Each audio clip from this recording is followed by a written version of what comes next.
Hello guys, welcome back to my channel BS care glass easing and blogs. তো আজকের ডিজাইনটা তোমরা থাম্বাল থেকে বুঝতে পেরে গেছো। খুব সুন্দর একটা ডাইনিং টেবিল বানিয়েছি আমি বিভিন্ন রকম ফল দিয়ে। তো তোমাদেরকে তো আমি ড্রয়িং করা ভিডিওটা দেখাতে পারিনি, তো দেখে নাও আমি ড্রয়িং করার পর ডাইরেক্ট কাটিং ভিডিওটা দেখাচ্ছি। বেশ কিছু রকম কালারফুল ফ্রুটস দিয়েছি আমি, যেগুলো ফল, তরমুজ, পেয়ারা, আম, লেবু, তো আনারস, এসব করে আমি বিভিন্ন রকমের ফল দিয়েছি। তো প্রথমে দেখে নাও আমি কাটিংটা করে নিচ্ছি কালারের জন্য, কারণ প্রায় ড্রয়িং করতে আমার অনেক সময় লেগে গিয়েছিলো। ফোন দেখে দেখে ড্রয়িং করছিলাম কিছু কিছু ফ্রুটসের শেডসগুলো, তাই ভিডিও করতে পারিনি। তো কাটিংটা দেখে নাও তোমরা, আমি বেশ সূক্ষ্মভাবে কাটিংটা করে নিচ্ছি। কাটিংয়ের পরে আমরা কালার করব। এটা একটা ডাইনিং টেবিল আছে গাইস, এটা একটা 5x2.5 5x3 প্রায় ডাইনিং টেবিল আছে। তো সেই টেবিলটার উপরে আমাকে বলেছিল তুমি নিজের ইচ্ছা মতো ফল দিয়ে আমাকে একটা ডাইনিং টেবিল করে দিও। তো আমি ভাবছিলাম কেমন ফল দেবো না দেবো, তো মাঝারি সাইজ বড় সাইজ সব রকম মিক্স করে কিছু কালারফুল ফ্রুটস দিয়ে দিয়েছি। তো এই দেখো আপেলটা আমি কাটিং করে নিচ্ছি, এটা হলো আপেল।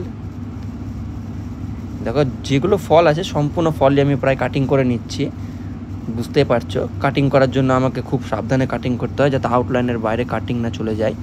তো সেই হিসাবে আস্তে আস্তে কাটিং করছিলাম আমি, জাস্ট ভিডিওটা একটু ফাস্ট ফরওয়ার্ড করে দিয়েছি। এই যে আম দেখতে পাচ্ছ তোমরা, ফল দেখে চিনে গেছো কোনটা কী ফল আছে। আর কিছু কিছু একটু আননোন ফল আছে, যেগুলো যেমন ধরো চেরি আছে, এরকম কিছু কিছু আননোন ফল আছে যেমন বোঝা যাচ্ছে না। এই দেখো এবার আমি কালার করে নেবো। প্রথমে ব্ল্যাক কালার করে নিয়েছিলাম আমি,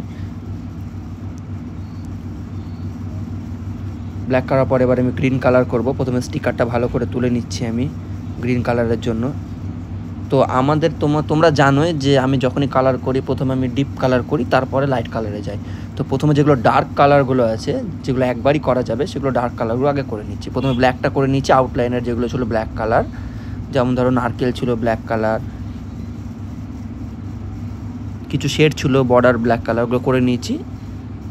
তো এবার আমি যেগুলো গ্রিন কালার আছে ডার্ক গ্রিন, সেগুলো আমি কালার করে নিচ্ছি। প্রথমে তরমুজ করে নিলাম ডার্ক গ্রিন কালারের, এরপরে ডাব আছে নিচে, ডাবটা করে নিলাম। এবার আনারসের যে পাতাটা হয় ওপরে পাতাটা, আঙ্গুর ফলের পাতা, মানে যত রকম ফলের পাতাগুলো আছে পাতাগুলো, এবং তরমুজটা আর ডাবটা হলো ফুল গ্রিন হবে। তো সেখানে শেড দিয়ে গ্রিন করবো বলে প্রথমে ডার্ক কালারের গ্রিন কালার ইউজ করলাম। এটা হচ্ছে অ্যাকচুয়ালি বাটল গ্রিন। বাটল গ্রিনের পর করব আমরা হচ্ছে নর্মাল গ্রিন, তারপরে করবো হচ্ছে লাইট গ্রিন। তো এই দেখো গ্রিন কালারের কিছু গ্রেপস ছিল আমার কাছে, সেই গ্রেপসটাও করে নিচ্ছি। আঙুর ফল নর্মালি সবুজ কালার থেকে একটু পাকা হলে একটু হলদে হলদে হয়। তো প্রথমে দেখো আউটলাইনটা সবুজ কালার করে নিচ্ছি এবং ভেতরে একটু লাইট কালার করে দেবো ইয়েলো দিয়ে, হালকা গ্রিন, তাহলে মনে হবে যে আঙুর ফলটা কিছুটা পাকা কাঁচা এরকম আছে। একেবারে তো প্রিমিয়াম কালার করা যাবে না, যতটা সম্ভব আমি হালকা হালকা করে শেড দিয়ে করে নিয়েছি। ভিডিওটা একটু ফাস্ট ফরওয়ার্ড করে দিয়েছি। এ দেখো তরমুজটাও আমি প্রায় একদম ডার্ক গ্রিন করে নিয়েছি, দেখতে পাচ্ছ তোমরা কতটা ডার্ক হয়েছে।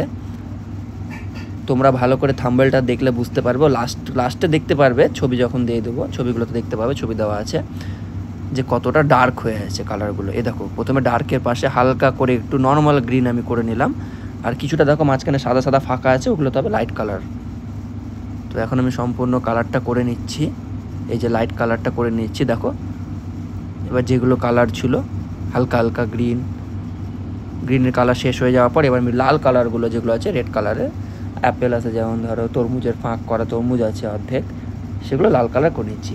দেখতে পাচ্ছ তুমি যেগুলো লাল কালার ছিল আমি সেগুলো লাল কালার করে নিলাম।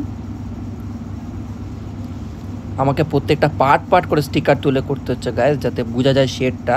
যেমন ধরো তরমুজ একবার স্টিকার তুলে করা যাবে না। যেমন দেখো এই দেখো এখানে তোমরা বুঝতে পারবে যে পার্পল কালারের যে জামটা আছে, দেখো একটা একটা করে স্টিকার রিমুভ করে আমি কালার করছি, তার শেড বোঝাচ্ছে যে না একটা একটা করে দানা আছে জামে। যেগুলো এবার বাকি কালার যেগুলো ছিল আমার সিম্পল কালারগুলো, ইয়েলোর কালার অরেঞ্জ কালারের মধ্যে, সে সম্পূর্ণ অরেঞ্জ করে নিলাম।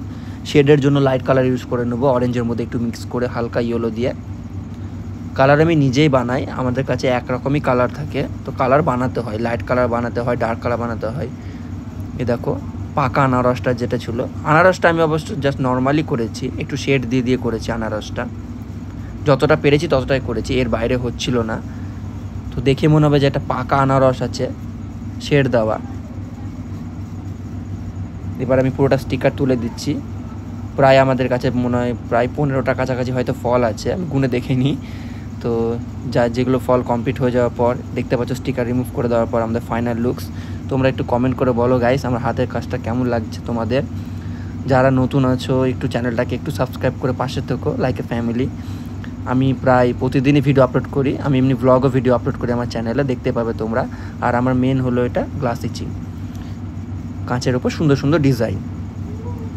পাশে থেকো, দেখা হচ্ছে আবার পরে নেক্সট ভিডিওতে নতুন একটা অন্যরকম ডিজাইন নিয়ে।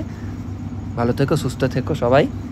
আর একটু সাপোর্ট করার জন্য একটু সবাই লাইক কমেন্ট শেয়ার করে দিও, সাবস্ক্রাইবটা করতে ভুলো না, বেল আইকন প্রেস করে দিও যাতে প্রত্যেকটা ভিডিও নোটিফিকেশন তোমরা প্রথমে পেয়ে যাও। সপ্তাহে প্রায় আমি 5টা থেকে 4টা গ্লাস ইচিং ভিডিও আপলোড করি, শর্টসেও আপলোড করা থাকে, বড়তেও আপলোড করা থাকে।